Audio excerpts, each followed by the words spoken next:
നമസ്കാരം. ഇത് രാജീവാണ്, അർത്ഥ ഇൻസ്റ്റിറ്റ്യൂട്ട് ഓഫ് മാനേജ്മെന്റിൽ നിന്ന്.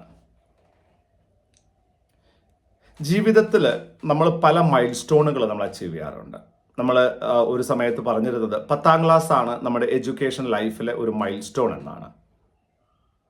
എന്നാൽ 10ാം ക്ലാസ് വെറും 12ാം ക്ലാസ്സിലേക്ക് പോകാനുള്ള മൈൽ സ്റ്റോൺ മാത്രമായി മാറിയപ്പോൾ 12ാം ക്ലാസ് കഴിയുന്നത് 12th കഴിയുന്നത് ഇനി ഞാൻ ഏത് ഏരിയയിലേക്കാണ്. 12ാം ക്ലാസ് വരെ നമ്മൾ 10ാം ക്ലാസ് വരെ നമ്മൾ ജനറലായിട്ട് പഠിക്കുകയും 12ാം ക്ലാസ് 11ാമത്തെയും 12ാമത്തെയും ക്ലാസ്സിൽ നമ്മൾ എന്താണ് ലൈഫിൽ ആകേണ്ടത് എന്നത് ആലോചിച്ച് പഠിക്കുകയും ചെയ്യുന്ന സമയമാണ്.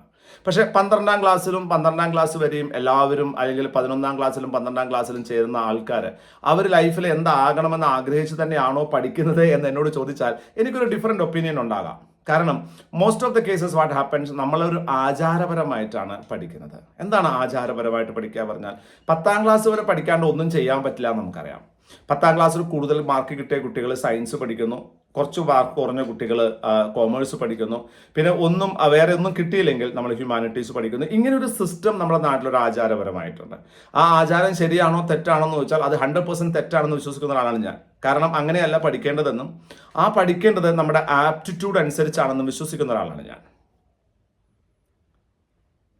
ഇപ്പൊ +2 പരീക്ഷ എഴുതുന്ന കുട്ടികൾ, അവരുടെ മനസ്സിലുള്ള അല്ലെങ്കിൽ +2 പരീക്ഷ എഴുതിയ കുട്ടികൾ, ഇവരുടെ മനസ്സിലുള്ള ഏറ്റവും വലിയൊരു സംശയം എന്താണ്, അല്ലെങ്കിൽ അവർ ആലോചിക്കാത്തൊരു കാര്യം എന്താണ്, അതിനെക്കുറിച്ച് സംസാരിക്കാനാണ് ഞാൻ ഇന്നത്തെ ഈ വീഡിയോ ഉപയോഗിക്കുന്നത്. ലോകത്ത് നമ്മൾ പലപ്പോഴും ഡെയിലി ന്യൂസ് പേപ്പർ വായിക്കുന്ന സമയത്ത് നമ്മൾ കാണാറുണ്ട്, ലോകത്ത് പല കമ്പനികളും ആൾക്കാരെ ലേ ഓഫ് ചെയ്യുന്നു, ധാരാളം ആൾക്കാർക്ക് ജോലി നഷ്ടപ്പെടുന്നു. ആർട്ടിഫിഷ്യൽ ഇൻ്റലിജൻസ് എന്ന് പറയുന്ന ഒരു പ്രതിഭാസം വന്നതുകൊണ്ട് കുറേയധികം ആൾക്കാർക്ക് ഇനി ജോലി നഷ്ടപ്പെടാൻ സാധ്യതയുണ്ട് എന്ന് നമ്മൾ മനസ്സിലാക്കുന്നു. അതായത് എത്ര പേരാണോ പുതിയ ജോലിക്ക് വേണ്ടി പോകുന്നത്, അതിൽ മെജോറിറ്റി ഓഫ് ദ ആൾക്കാർക്കും ജോലി കിട്ടാനുള്ള സാധ്യത കമ്പാരിറ്റീവ്ലി കുറവാണ്. കാരണം എക്സിസ്റ്റിംഗ് ആൾക്കാരെ തന്നെ വേണ്ടാത്ത ഒരു സിറ്റുവേഷൻ പല കമ്പനികളിലും ഉണ്ടായിട്ടുണ്ട്. ഇങ്ങനെ നമ്മൾ ഈ ഒരു വാർത്തകൾ വായിക്കുമ്പോഴാണ് നമ്മുടെ മനസ്സിൽ ചിന്ത വരുന്നത്, എന്തുകൊണ്ടാണ് ലോകം മുഴുവനും ആൾക്കാരെ ലേ ഓഫ് ചെയ്യുന്നത്? അത് വെറും ഒരു റിസഷൻ കൊണ്ടാണോ, സാമ്പത്തിക മാന്ദ്യം കൊണ്ടാണോ? അങ്ങനെ ആകണമെന്നില്ല. അതൊരു കാരണമായേക്കാം, അല്ലെന്ന് ഞാൻ പറയുന്നില്ല. പക്ഷെ ടെക്നോളജി നമ്മളുടെ ജോലികളിലേക്ക് കടന്നു കയറി വരുന്നു. ടെക്നോളജി നമ്മുടെ ജോലികളിലേക്ക് കടന്നു കയറി വരുമ്പോൾ മനുഷ്യനെ കൊണ്ട് ചെയ്യിക്കുന്ന പല ജോലികളും നമുക്ക് ടെക്നോളജി കൊണ്ട് ചെയ്യാൻ സാധിക്കുന്നു. അങ്ങനെ ചെയ്യാൻ സാധിക്കുമ്പോൾ നമ്മൾ +2 കഴിഞ്ഞ കുട്ടികളെ എന്തെങ്കിലും പഠിക്കാം എന്ന് ചിന്തിക്കുന്നത് വളരെ വലിയൊരു അപകടമാണ്. കാരണം ആർട്ടിഫിഷ്യൽ ഇൻ്റലിജൻസ് വരുന്നതോടുകൂടി ലോകത്തെ വർക്ക് ഫോഴ്സിൻ്റെ റിക്വയർമെൻറ്റ് ഒരു 30 മുതൽ 40% വരെ ഫർദർ റിക്വയർമെൻറ്റ് കുറയും എന്നതാണ് പല സ്റ്റഡികളും പറയുന്നത്. ലോകത്തിലെ പല സ്റ്റഡികളും, പല രാജ്യങ്ങളും നടത്തിയ സ്റ്റഡികൾ പറയുന്നത് വർക്ക് ഫോഴ്സ് റിക്വയർമെൻറ്റ് 40% വരെ കുറയാൻ സാധ്യതയുണ്ട്. പുതിയ റിക്വയർമെൻറ്റ് 40% വരെ കുറയാൻ സാധ്യതയുണ്ട് എന്ന് പല സ്റ്റഡികളും പറയുന്നു. അങ്ങനെ ഒരു സിറ്റുവേഷനിൽ ഞാൻ ആർട്ടിഫിഷ്യൽ ഇൻ്റലിജൻസിനെ പേടിക്കണമെന്നല്ല ഞാൻ മനസ്സിലാക്കുന്നത്. ഞാൻ പറയാൻ ഉദ്ദേശിക്കുന്നത്, ഇപ്പം നമ്മൾ ഒരു മഴ പെയ്യുകയാണെങ്കിൽ നമ്മൾ എന്താ ചെയ്യുക? മഴയെ പ്രാവുകയാണോ ചെയ്യുക, അതോ കുട വാങ്ങുകയാണോ ചെയ്യുക? കുട വാങ്ങുകയാണ് നമ്മൾ ചെയ്യുക. നമുക്ക് മഴയോട് ചീത്ത പറഞ്ഞ മഴ നമ്മൾ ചീത്ത പറഞ്ഞാൽ പോവോ? ഇല്ല. ടെക്നോളജിക്കൽ ഡെവലപ്മെൻറ്റുകൾ എന്ന് പറയുന്നത് നമുക്ക് ഒരിക്കലും മാറ്റാൻ പറ്റാത്തതാണ്. അങ്ങനെ നമ്മളാൽ ഒന്നും ചെയ്യാൻ പറ്റാത്ത ഒരു വളർച്ച മാർക്കറ്റിൽ ഉണ്ടാകുമ്പോൾ ആ വളർച്ചയ്ക്കനുസരിച്ച് നമ്മൾ മുന്നിലേക്ക് പോവുകയാണ് നമ്മളുടെ ജീവിതത്തിൽ നമുക്ക് വിജയിക്കാനുള്ള ഏറ്റവും നല്ല വഴി എന്ന് പറയുന്നത്. അങ്ങനെ ജീവിക്കാൻ, നമ്മളതിനെ തരണം ചെയ്യാൻ ശ്രമിക്കുമ്പോഴാണ് ഇനി എന്താണ് ചെയ്യേണ്ടത് എന്നുള്ള ഒരു തോട്ട് നമ്മുടെ മനസ്സിൽ വരുന്നത്. ഈ തോട്ട് ഇപ്പോൾ +2 പഠിക്കുന്ന കുട്ടികളുടെ മനസ്സിൽ വന്നിട്ടില്ലെങ്കിൽ അതൊരു വളരെ അപകടകരമായ ഒരു സിറ്റുവേഷനാണ്. കാരണം പലപ്പോഴും 10ാം ക്ലാസ് കഴിയുമ്പോൾ അച്ഛൻ്റെയും അമ്മയുടെയും നിർബന്ധം മൂലമാണ് നമ്മൾ പല കോഴ്സുകളും പഠിക്കുന്നത്. പക്ഷെ പിന്നീടാണ് നമ്മൾ പലരും പറയുന്നത് ഈ കോഴ്സുകളൊന്നും എൻ്റെ ടേസ്റ്റിനായിരുന്നില്ല എന്നും എനിക്ക് ഇഷ്ടമില്ലായിരുന്നു എന്നും ഞാൻ ഗതികേട് കൊണ്ട് പെട്ടുപോയതാണെന്നൊക്കെ പറയുന്ന കുട്ടികളെ ഞാൻ കണ്ടിട്ടുണ്ട്. അവരുമായിട്ട് ഞാൻ സംവദിച്ചിട്ടുണ്ട്, ഡിസ്കസ് ചെയ്തിട്ടുണ്ട്. അങ്ങനെ ഒരു സിറ്റുവേഷൻ വരണ്ട എന്നുണ്ടെങ്കിൽ ഒരു സ്റ്റുഡൻ്റ് എന്ന രീതിയിൽ നിങ്ങൾക്ക് വലിയൊരു ഉത്തരവാദിത്തമുണ്ട്. നിങ്ങൾ എന്താ ചെയ്യേണ്ടത്? നിങ്ങൾക്ക് എന്താകണം എന്നതിനെക്കുറിച്ച് ചിന്തിക്കാൻ നിങ്ങൾ തയ്യാറാകണം. അതല്ലാതെ നിങ്ങൾ എന്തു പറഞ്ഞാലും ഞാൻ ചെയ്യാമെന്ന് പറഞ്ഞ് പിന്നെ അച്ഛനും അമ്മയും കാരണമാണ് ഞാൻ ഇങ്ങനെ ആയതെന്ന് പറഞ്ഞതിൽ യാതൊരു അർത്ഥവുമില്ല. ഇവിടെയാണ് നമ്മൾ ചിന്തിക്കേണ്ടെന്ന ഒരു പെർട്ടിക്കുലർ പോയിന്റ് ഉള്ളത്. ആ പോയിന്റാണ് ഞാൻ സംസാരിക്കുന്നത്. എന്താണ് നമ്മൾ പഠിക്കേണ്ടത്? എന്താണ് പഠിക്കേണ്ടത് എന്ന് ആലോചിക്കുന്നതിന് മുമ്പ് എന്തിനാണ് പഠിക്കേണ്ടതെന്ന് നമ്മൾ ആലോചിക്കണം. നമ്മൾ എന്തിനാണ് പഠിക്കുന്നത്? What is a reason? എന്താകാനാണ് പഠിക്കുന്നത്? Do you ever dreamt? നിങ്ങൾ എപ്പോഴെങ്കിലും നിങ്ങളെക്കുറിച്ച് അങ്ങനെ ചിന്തിച്ചിട്ടുണ്ടോ? ഒരു +2 പഠിക്കുന്ന സയൻസ് പഠിക്കുന്ന കുട്ടി ഡോക്ടർ ആകണം, നഴ്സ് ആകണം, അല്ലെങ്കിൽ ഒരു ലാബ് ടെക്നീഷ്യൻ ആകണം, കണ്ടോ, ടെക്നോളജി എടുക്കണം. ഇങ്ങനെ ഒരു ഡ്രീം വെച്ചാണ് പഠിക്കുന്നതെങ്കിൽ നമ്മുടെ സ്വപ്നത്തിലേക്ക് എത്താനുള്ള ഒരു വഴി മാത്രമാണ് എഡ്യൂക്കേഷൻ ആണ് നമുക്ക് മനസ്സിലാക്കാൻ സാധിക്കും. മറ്റു പലരും എന്താ ചെയ്യുന്നത്? ചുമ്മാ നമ്മളൊരു കോഴ്സ് അങ്ങ് പഠിക്കുവാണ്. അത് കഴിഞ്ഞിട്ട് ആരെങ്കിലും റെക്കമെൻഡ് ചെയ്യുന്ന ഒരു ജോലി വാങ്ങാൻ വേണ്ടി ശ്രമിക്കുന്നു, അല്ലെങ്കിൽ എന്തെങ്കിലും ജോലി ചെയ്യുന്നു. അത് ലൈഫിൽ ഒരു വിജയം കൊണ്ടുവരുമെന്ന് വെച്ചാൽ കൊണ്ടുവന്നേക്കാം, ഇല്ലെന്ന് ഞാൻ പറയുന്നില്ല. നിങ്ങൾ നാട്ടിൽ എന്തെങ്കിലുമൊക്കെ പഠിച്ച് എന്തെങ്കിലുമൊക്കെ ആയ ആൾക്കാർ നിങ്ങൾക്ക് കാണുമായിരിക്കാം. പക്ഷെ ആ കാലം കുറയാൻ പോവുകയാണ്. പണ്ട് കാലത്ത് ഏത് കോഴ്സ് പഠിച്ചാലും ഏത് ജോലിയും നമുക്ക് കിട്ടുമായിരുന്നു. ഇന്ന് വിദ്യാഭ്യാസം തന്നെ അതിൻ്റെ ഡയമെൻഷൻ തന്നെ മാറുകയാണ്. അക്കാഡമിക് എഡ്യൂക്കേഷനും പ്രൊഫഷണൽ എഡ്യൂക്കേഷനും തമ്മിലെ ഡിഫറൻസ് കുറഞ്ഞു വരികയാണ്. കൂടുതൽ കുട്ടികൾ അക്കാഡമിക് എഡ്യൂക്കേഷനിൽ നിന്നും എവിടേക്ക് പോകുന്നു? അവർ പോകുന്നത് പ്രൊഫഷണൽ എഡ്യൂക്കേഷനിലേക്കാണ്. നമ്മളൊരു ഒരു ഒരു +2 ചെയ്യുന്ന കുട്ടി, ഞാനൊരു കോമേഴ്സ് ബാക്ക്ഗ്രൗണ്ടിലൂടെ സംസാരിക്കുന്ന, കോമേഴ്സ് ബാക്ക്ഗ്രൗണ്ടിൽ കൂടുതൽ സംസാരിക്കുന്ന ഒരാളായതുകൊണ്ട് ഞാൻ പറഞ്ഞുതരാം. ഞാൻ +2 കോമേഴ്സ് കഴിഞ്ഞാൽ എനിക്ക് എന്താകണം? +2 കോമേഴ്സ് എന്ന് പറഞ്ഞാൽ അക്കൗണ്ടൻസി എന്നൊരു ചിന്തയാണ് നമുക്കുള്ളത്. നമുക്ക് വേറെ എന്തെല്ലാം ആകാൻ പറ്റും, അല്ലേ? നമുക്ക് കണക്ക് മാത്രമേ ചെയ്യാൻ പറ്റത്തുള്ളൂ? അല്ല, നമുക്ക് MBA ചെയ്യാം, marketing management, human resource management, supply chain logistic management എന്നുള്ള രീതിയിൽ ഉപരിപഠനം ചെയ്യാം. ധാരാളം കോഴ്സുകൾ നമുക്ക് അവൈലബിൾ ആണ്.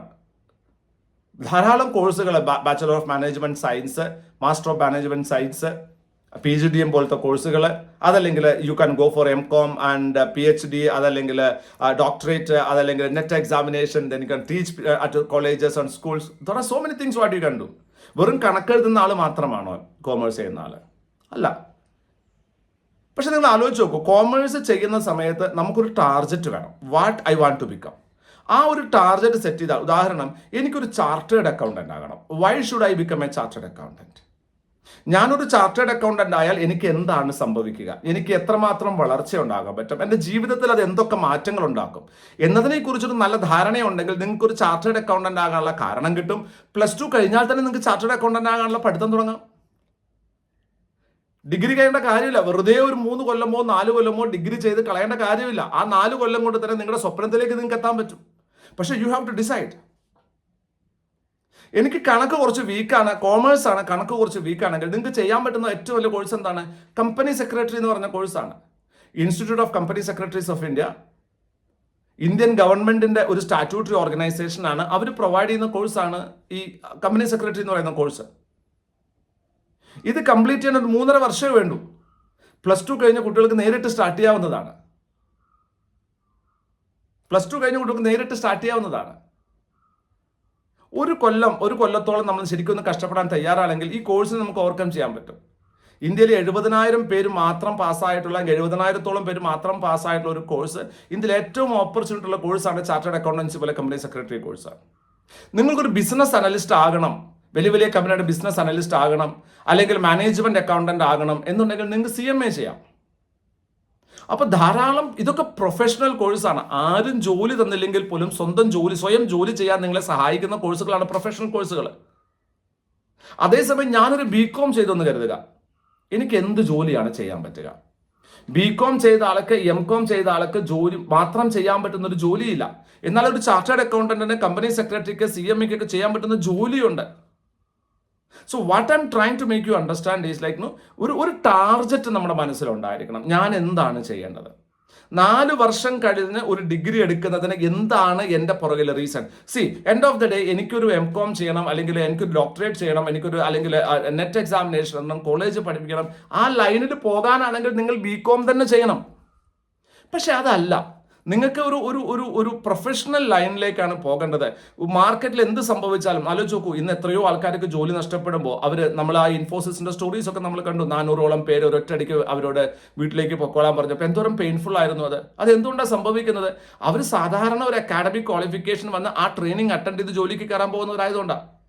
എന്നാൽ ഒരു പ്രൊഫഷണൽ എഡ്യൂക്കേഷൻ ഉള്ള ഒരാളായിരുന്നെങ്കിലോ, സർ ആസ്മി, ഞാനൊരു കമ്പനി സെക്രട്ടറിയാണ്, നാളെ എനിക്കൊരു ജോലി കിട്ടിയില്ലെങ്കിൽ എനിക്ക് സ്വന്തമായിട്ട് എന്തെല്ലാം കാര്യങ്ങൾ ചെയ്യാൻ പറ്റും?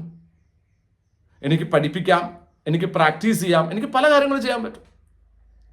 അതുപോലെ ഒരു പ്രൊഫഷണൽ ക്വാളിഫിക്കേഷൻ്റെ ഏറ്റവും വലിയ ഗുണം അതാണ്. അതുകൊണ്ട് തന്നെ പ്ലസ് ടു എക്സാം എഴുതിയ കുട്ടികളോട് എനിക്ക് പറയാനുള്ളത്, നിങ്ങൾ ഒരു ടാർഗറ്റ്, ഒരു കാരിയർ ഗോൾ സെറ്റ് ചെയ്യണം. നിങ്ങളുടെ കാരിയറിന് ഒരു ഗോൾ സെറ്റ് ചെയ്യണം. അതിനുവേണ്ടി നിങ്ങൾ പ്രവർത്തിക്കണം. നിങ്ങൾക്ക് ധാരാളം കോഴ്സുകൾ, അതായത് ആര് ജോലി തരില്ലെന്ന് പറഞ്ഞാലും നിങ്ങൾക്ക് ജോലി ചെയ്യാൻ പറ്റുന്ന ധാരാളം, നമ്മുടെ നാട്ടിൽ പറയുന്ന പോലെ കൈത്തൊഴിലുകൾ അവൈലബിൾ ആണ്. പ്രൊഫഷണൽ കോഴ്സുകൾ അവൈലബിൾ ആണ്. Chartered accountancy, company secretary, CMA പോലത്തെ കോഴ്സുകൾ അവൈലബിൾ ആണ്. ഇതിനൊന്നും അത്ര വലിയ ചെലവില്ല. വളരെ കുറച്ച്, അതായത് അത്യാവശ്യം വളരെ ഒരു മീഡിയം ലെവലിനെക്കാളും കുറവ് ചെലവുള്ള, നിങ്ങളുടെ എഫേർട്ട് കൊണ്ട് നിങ്ങൾക്ക് പാസ്സാകാൻ പറ്റുന്ന, എന്നാൽ നിങ്ങളെ ജീവിതത്തിൽ വളരെ വലിയൊരു ലെവലിലേക്ക് എത്തിക്കാൻ സാധിക്കുന്ന ഒരു കോഴ്സുകളാണ് ഞാൻ ഈ പറഞ്ഞ കോഴ്സുകളാണ് ചാർട്ടേഡ് അക്കൗണ്ടൻസിയും കമ്പനി സെക്രട്ടറി പോലത്തെ കോഴ്സുകൾ. ഇങ്ങനെയുള്ള ചിന്തകൾ നിങ്ങളുടെ മനസ്സിലുണ്ടാകട്ടെ. കാരണം വളർച്ച എന്ന് പറയുന്നത് ഓട്ടോമാറ്റിക് ആയിട്ടുണ്ടാകുന്നതല്ല. വളർച്ച പലപ്പോഴും നമ്മളായിട്ട് ഡ്രൈവ് ചെയ്ത് ക്രിയേറ്റ് ചെയ്യുന്നതാണ് വളർച്ച എന്ന് പറയുന്നത്. നമ്മളുടെ ഇൻവോൾവ്മെന്റ് ഇല്ലാതെ വളർച്ച ഉണ്ടാവില്ല. സോ വളരണമെന്നുണ്ടെങ്കിൽ നമ്മൾ ചിന്തിക്കാൻ തുടങ്ങണം, നമ്മൾ പ്രവർത്തിക്കണം. അതിനുവേണ്ടി നമുക്ക് കാരണങ്ങൾ ഉണ്ടാകണം. അങ്ങനെ ഒരു കാരണം നിങ്ങൾക്കുണ്ടാകട്ടെ എന്ന പ്രതീക്ഷയിലാണ് ഞാൻ ഈ വീഡിയോ ചെയ്യുന്നത്. ഈ വീഡിയോ ഇഷ്ടപ്പെട്ടെങ്കിൽ മാത്രം ലൈക്ക് ചെയ്തോളൂ. ചാനൽ ആവശ്യമുണ്ടെങ്കിൽ സബ്സ്ക്രൈബ് ചെയ്തോളൂ. അടുത്തൊരു വീഡിയോ വരേക്കും. This is Rajeev signing off. Thank U.